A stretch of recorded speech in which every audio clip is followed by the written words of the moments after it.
আজকে বানাবো আমি জলপাইর আচার। হ্যাঁ, তার রেসিপি আপনাদের সাথে শেয়ার করব। আসসালামু আলাইকুম। সবাই কেমন আছেন? আশা করি ভালো আছেন। আমি অনেক ভালো আছি। তো আমি মসলাগুলা ঘর থেকেই ভেজে তারপরে আমি গুঁড়া করে নিয়ে যাব ব্লেন্ডারে। কারণ এটা আমি আর মাটির চুলাতে নিয়ে গেলাম না। তো আমি গুঁড়া করে নিয়ে এসে সবকিছু রেডি করে তারপরে চলে আসলাম মাটির চুলায়।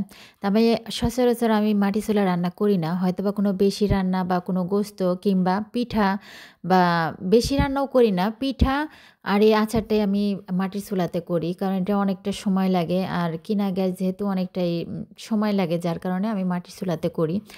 তো এখানে জলপাই আছে আমার ৫ কেজি। মানে আমার ঘরে আবার আচারটা অনেক খায়। আমার ২ টা মেয়ে খুবই পছন্দ করে। আবার আমিও খিচুড়ি দিয়ে খাই।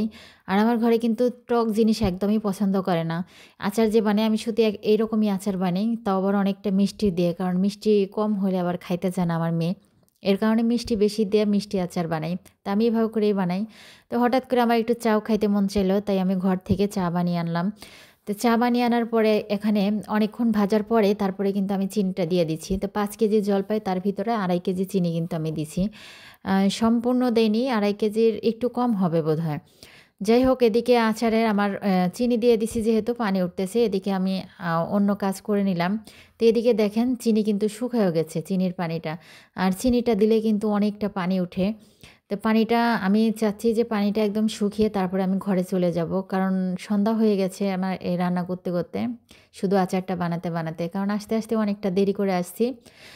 মাগরিবের আসরের আজানের পরে আসছি যার কারণে দেরি হয়ে গেছে। তো যাই হোক এখানে আমি মসলাগুলা ঘর থেকে যে মসলাগুলা গুঁড়ো করে আনছিলাম সেগুলো আমি দিয়ে দিলাম। কারণ আচারটা প্রায় হয়ে গেছে। কালারটা দেখেন কি সুন্দর চলে আসছে কিন্তু কালারটা। তো আমার এদিকে আচারটা হতে, হতে আমি অন্যান্য কাজগুলোও করে নেই। আমি মাটির চুলাতে আসলে রান্না করি না। কারণ আমার কাছে মাটির চুলায় কালির কারণে আমার মাটির চুলাটায় রান্না করতে ভালো লাগে না।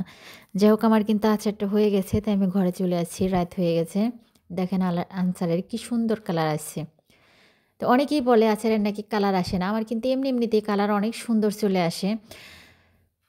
দেখেন সবাই ভালো থাকবেন, সুস্থ থাকবেন। আল্লাহ হাফেজ।